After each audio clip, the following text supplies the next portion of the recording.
Tema 5. Los medios de comunicación de hoy. Información, opinión y persuasión. La publicidad. Los medios de comunicación hoy ya no son ni se entienden bien si los imaginamos como un circuito lineal que va desde el medio hasta la audiencia, en el que el emisor profesional produce mensajes que un receptor consume pasivamente. Toda la ecología mediática contemporánea es híbrida. Conviven prensa, radio y televisión con redes sociales, mensajería privada, plataformas de vídeo, podcast, agregadores y buscadores y sobre todo conviven lógicas discursivas distintas, unas para informar, otras para opinar, otras para persuadir, otras para entender, que en la práctica todas se mezclan y se camuflan con mucha facilidad. El resultado es un escenario donde el problema central no es la abundancia de mensajes, sino la competencia para distinguir géneros, intenciones y estrategias de construcción de sentido.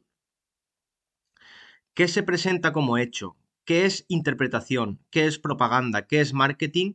¿Y qué es publicidad encubierta? Esta distinción entre información, opinión y persuasión es en gran medida una distinción lingüística y discursiva, pues depende de marcas de enunciación, de selección léxica, de tipos de preposiciones, de cómo se enfocan los encuadres narrativos, de la evidencialidad, de la modalización, del tipo de fuentes que se usan, de la intencionalidad de las imágenes que se ponen junto a los textos y de las estructuras argumentativas que se usan. Y por ello, el análisis crítico del discurso se vuelve una herramienta especialmente potente, pues nos permite explicar cómo los medios no solo reflejan, entre comillas, la realidad, sino que la construyen mediante elecciones lingüísticas y multimodales que orientan la interpretación y legitiman las posiciones que a ellos le interesen en un momento dado. En la teoría de la comunicación mediática clásica se insistía en elementos como canal, código, ruido y contexto. Y de hecho, esos elementos siguen siendo válidos hoy, pero hay que añadir dos fuerzas estructurales que atraviesan todo, que son, uno, la plataformización, que es la distribución de mensajes, depende de infraestructuras privadas con intereses y reglas propias, ¿vale? Plataformas, lo que llamamos. Por ejemplo, YouTube, que la estamos usando ahora, sería una. Y la plataformización, de manera paralela, también tiene otra que es la algoritmización, que es la visibilidad de los mensajes no se decide solo por criterios periodísticos o la relevancia pública, sino por sistemas de recomendación que están optimizados para la retención de la audiencia y la segmentación de la misma, separándolas en grupos de interés más o menos cerrados. Entonces, informarse ya no consiste únicamente en leer un medio, sino en navegar un entorno donde el mismo contenido circula recontextualizado. Un titular se convierte en captura de pantalla. Un corte de vídeo se hace viral fuera de todo su contexto. Una opinión se presenta como noticia y una publicidad se disfraza de experiencia personal. Esto explica por qué en los estudios recientes sobre consumo de noticias se subraya el desplazamiento hacia plataformas sociales y vídeo y la creciente preocupación por la desinformación y por la dificultad de separar verdad y mentira en contextos online, sobre todo en línea. Desde un enfoque lingüístico, el primer paso consiste en caracterizar con precisión qué significa información. En periodismo, informar implica un compromiso con la verificabilidad y con la atribución de fuentes, pero en términos discursivos la información se reconoce por su aspiración a la referencialidad, es decir, presentar estados de las cosas, por marcas de evidencialidad, quién dice qué, con qué datos, ¿vale? Por una cierta neutralidad modal, evitar inferencias no justificadas, sobre todo de tipo político o ideológico, y por convenciones de género, noticia, crónica y reportaje, cada uno de ellos tiene sus propias reglas que se siguen. En la práctica, la neutralidad nunca es absoluta y no puede serlo porque no somos seres totalmente neutros. Cualquier relato informativo selecciona hechos, desordena jerarquías o las ordena, decide qué es relevante y qué queda fuera. Y aquí entran dos conceptos claves del análisis del discurso. El primero es la agenda, ¿vale? ¿Qué temas entran en el foco y qué temas se decide que entren en el foco? Después está el encuadre o framing, también se puede decir, que es cómo se define el problema, quién aparece como agente, quién aparece como víctima y qué o quién aparece como causa o solución. El encuadre se construye con decisiones aparentemente pequeñas, ¿vale? Verbos como protestar versus alborotar pueden ser pequeñas diferencias que ayudan a esto. Sustantivos como migrantes o ilegales, ¿vale? Ah, también está la adjetivación evaluativa o las metáforas, usos de la voz pasiva para borrar agentes. Se produjeron errores, ¿no? ¿Quién produjo esos errores? Esto es importante. También se dan muchas nominalizaciones que empaquetan estos procesos, la gestión de no sé qué, ¿vale? Pues seguramente haya una palabra que sea la palabra directa y no estos circunloquios. Y sobre todo, también se dan presuposiciones, lo que se da por sentado y no se discute. El análisis crítico del discurso en tradiciones como Fairclough, Van Dyck o Wodak ha mostrado que estas elecciones no son inocentes, organizan modelos mentales, distribuyen responsabilidades y naturalizan ideologías. La opinión, dar una opinión por su parte, no es un defecto de discurso mediático, es un género legítimo, ¿vale? Las editoriales, las columnas o las tertulias es un género en sí mismo basado en la opinión. Y de hecho es imprescindible en una esfera pública democrática. El problema aparece cuando se desdibujan los límites entre información y opinión. Es decir, cuando se da la opinión tenemos que tener claros qué es opinión, y cuando se da información tenemos que tener claro qué es efectivamente información. Y ya cuando la opinión se presenta como un hecho es como la peor parte de todo esto. Lingüísticamente, la opinión se marca por una mayor densidad de modalizadores. Sin duda, probablemente, también tiene más evaluativos. Esto es inadmisible, esto es brillante, esto es genial, esto es deleznable. También tiene intensificadores. Muchísima gente o lo quieren muchísimo. Y también se caracteriza por usar estrategias argumentativas que no se limitan a describir, sino que interpretan, jerarquizan también y concluyen. También aparece con fuerza el nosotros inclusivo, todos sabemos que tal o cual cosa, que suele usarse para fabricar consenso, o la apelación a topoi o lugares comunes. ¿Es de sentido común que tal o cosa o tal otra? Esto sustituye evidencia por familiaridad cultural, o intenta crearla también. En el aula y en una oposición incluso, ¿vale? Conviene insistir en que el reconocimiento del género no depende solo de etiquetas, sino de marcas internas del texto, atribución de fuentes frente a autoridad de comentarista, presencia de datos verificables frente a inferencias y especialmente distinción entre argumento, que se basa en razones y pruebas, y retórica, que se basa simplemente en un mero recurso de persuasión tras otro.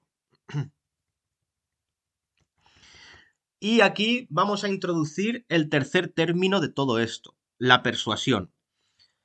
Todo discurso público tiene una dimensión persuasiva, incluso el informativo, porque ordena el mundo y compite por la atención y decide qué información se da y qué información no se da. Pero en ciertos discursos la persuasión es el objetivo principal.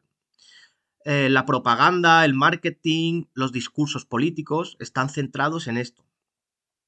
Y de forma paradigmática en la publicidad, como no. La persuasión se entiende bien si combinamos retórica clásica, en términos como el ethos, el pathos, el logo, con lingüística del discurso. El ethos mediático se construye mediante marcas de credibilidad. Por ejemplo, tecnicismos, apelación a expertos. 9 de cada 10 dentistas recomiendan lo que sea.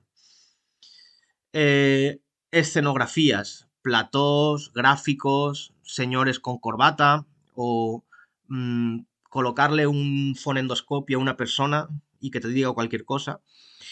O estilos de escritura que simulan objetividad, ¿vale? Por ejemplo, una falsa opinión de un consumidor de X producto. El pathos se activa con narrativas, imágenes, polarización moral, victimización o miedo, ¿vale? Es la parte más visceral. Y el logos se simula con estructuras de causalidad y datos, a veces sin ningún contexto. En un análisis crítico interesa localizar falacias, que estas suelen estar en el logos, exactamente. Es muy interesante hacer cursos de falacias con los alumnos, porque podemos extraer cosas muy interesantes como el hombre de paja, la generalización apresurada, la falacia de causa, pero también hay otros mecanismos más sutiles. La asociación, por ejemplo, que es conectar un grupo con un rasgo. Un grupo humano o una etnia, por ejemplo. El contagio afectivo, poner determinada música cuando se está hablando de tal cosa. Y los encadenamientos inferenciales, que el texto no los declara, pero que los está haciendo que tú los induzcas. Entonces, ellos pueden declarar que no están haciéndote pensar tal cosa, pero en realidad sí. Hoy en día, el hoy mediático añade una capa decisiva. La persuasión no se ejerce solo en el contenido, sino también en el diseño de la experiencia. Las plataformas optimizan clics, permanencia, conversión y por eso proliferan formas de persuasión ligadas a interfaz. Titulares cebados, el famoso clickbait, notificaciones continuas, hacerte caer en scroll infinito, la microsegmentación para que vayas picando en muchos lugares. Y en el terreno publicitario, lo que se ha llamado dark patterns, que son interfaces muy difíciles de salir o en las que siempre vas a acabar dándole algo de publicidad o a lo que a ellos les interese. La regulación europea reciente ha puesto el foco en estas prácticas. El Reglamento de Servicios Digitales, muy importante para citar esto, DSA, exige, entre otras cosas, transparencia publicitaria, que los anuncios estén claramente etiquetados indicando quién paga y por qué se muestran. Y prohíbe tácticas engañosas de diseño, además impone obligaciones reforzadas a plataformas muy grandes como por ejemplo repositorios de anuncios accesibles públicamente. Esto importa porque desplaza la mirada. La persuasión contemporánea es también infraestructural. No solo qué se dice, sino cómo se distribuye, a quién se le enseña y con qué grado de opacidad. En este contexto, la publicidad merece un tratamiento lingüístico y crítico específico. La publicidad no se define solo por promover productos, es un discurso que fabrica deseos, identidades y estilos de vida. Su eficacia se basa en un rasgo lingüístico central. Raramente se presenta como una argumentación explícita, compra X por A, B y C, sino como una narrativa breve y multimodal que asocia el producto con valores. Por ejemplo, asociar una marca de coche o un modelo de coche con libertad, éxito, juventud o autenticidad. En las primeras fases de la publicidad, de los años 40, 50, sí que se daba esta argumentación, pero progresivamente se vio que era mucho más efectivo ofrecer una narrativa asociada al producto. La lingüística y la semiótica han mostrado que el anuncio trabaja con connotación. Un objeto cotidiano se convierte en signo de prestigio. Un rasgo corporal se convierte en síntoma de felicidad. Una marca se convierte en comunidad. Esto lo vemos mucho, por ejemplo, en Coca-Cola, que siempre intenta asociar todos sus anuncios, los audiovisuales, a momentos de felicidad con amigos, por ejemplo. En términos discursivos, hay técnicas recurrentes. Eslóganes con elipsis, por ejemplo, porque tú lo vales. Tú lo vales, ¿qué vales? Imperativos mitigados. Descubre, atrévete. Preguntas retóricas. ¿A qué esperas? ¿O te gusta conducir? Y una sintaxis fragmentaria que simula espontaneidad. A esto se añade la estrategia de naturalización. El anuncio intenta que el acto de consumir parezca una extensión natural de la vida, no una decisión inducida. Y esto es normal porque si no, los compradores se sentirían mal por hacerlo. El mayor cambio reciente es la expansión de la publicidad nativa y el marketing de influencia. Vamos a explicarlo. En redes sociales, la frontera entre contenido personal y contenido comercial se vuelve realmente muy difusa. Un testimonio, por ejemplo, yo uso este producto cada día, puede ser un anuncio y es muy difícil detectar cuando los influencers han sido contratados por una de estas marcas. De ahí la importancia del principio de la identificación de la publicidad y de los códigos de conducta para influencers que obligan a la marca de forma clara a decirlo cuando hay comunicación comercial. En España se ha reforzado esta línea con un código de conducta sobre publicidad a través de influencers, impulsado por entidades como Autocontrol y asociaciones del sector, con referencias explícitas a la necesidad de rotular la publicidad o equivalentes cuando corresponde. Para un enfoque crítico del discurso, esto es crucial. La publicidad más persuasiva no es la que se presenta como anuncio, sino la que se camufla como opinión auténtica. Por eso, un indicador lingüístico clave en el análisis actual es el estatuto enunciativo. ¿Habla un usuario, un experto, un periodista, una marca? ¿Se declara el marco comercial o se oculta? ¿Qué marcas de sinceridad se emplean? Honestamente, no me pagan por decir esto. ¿Y qué función persuasiva cumple? La era de la inteligencia artificial añade otro factor, la facilidad para producir contenido sintético, texto, imagen, audio, vídeo, ha amplificado el riesgo de manipulación persuasiva mediante deepfakes y desinformación, con especial impacto en salud, política o reputación de personas concretas. La Unión Europea ha introducido obligaciones de transparencia asociadas al AI Act, incluyendo deberes de divulgación o etiquetado en determinados contenidos generados o manipulados, especialmente los deepfakes, y está desarrollando códigos de práctica vinculados a estas obligaciones. Además, en España se han planteado medidas sancionadoras por la no identificación de contenido generado por inteligencia artificial en el marco de la lucha contra la desinformación. Esto no es un apéndice tecnológico, afecta directamente al núcleo lingüístico del tema, porque altera la relación entre evidencia y apariencia.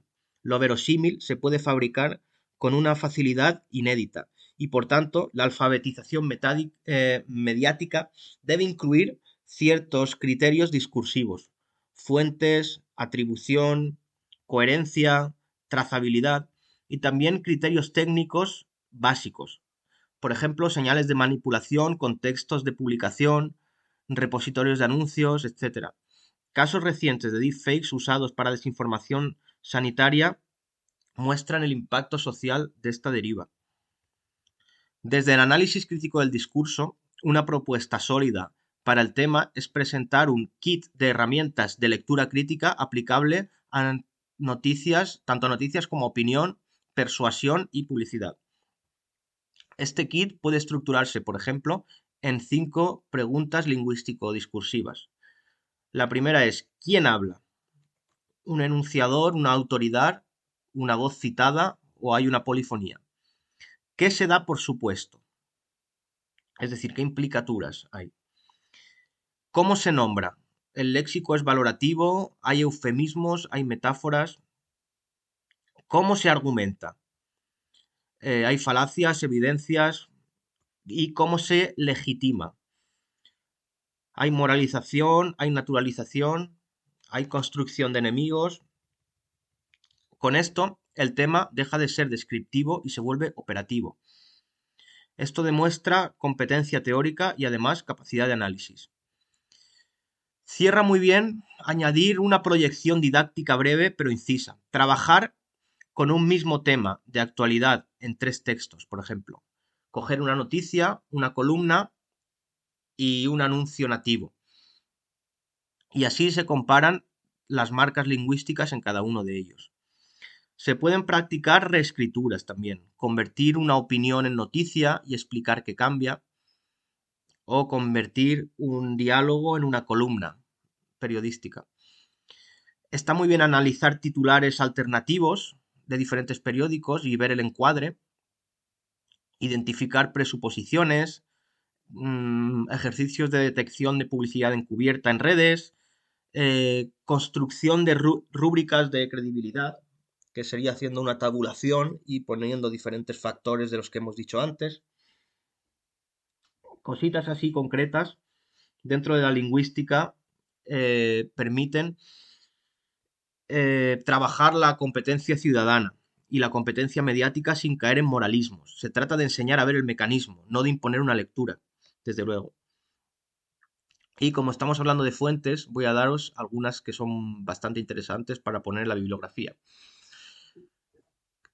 Primero, el libro de Austin, Cómo hacer cosas con palabras, que fue publicado en 2016 en la editorial Paidós. Otro libro muy interesante es Mitologías de Barthes, de Barthes, de 2009, que se editó en siglo XXI. Halliday tiene un libro que se llama El lenguaje como semiótica social, la interpretación social del lenguaje y del significado, editado por Fondo de Cultura Económica en 2014. Sperber y Wilson, La relevancia, comunicación y procesos cognitivos, editado por Visor en 1994. Von Dijk, Ideología y discurso, un libro súper recomendable, editado por Ariel en 2003. Y Métodos de análisis crítico del discurso, de Wodak y Meyer, publicado por Gedisa en 2003.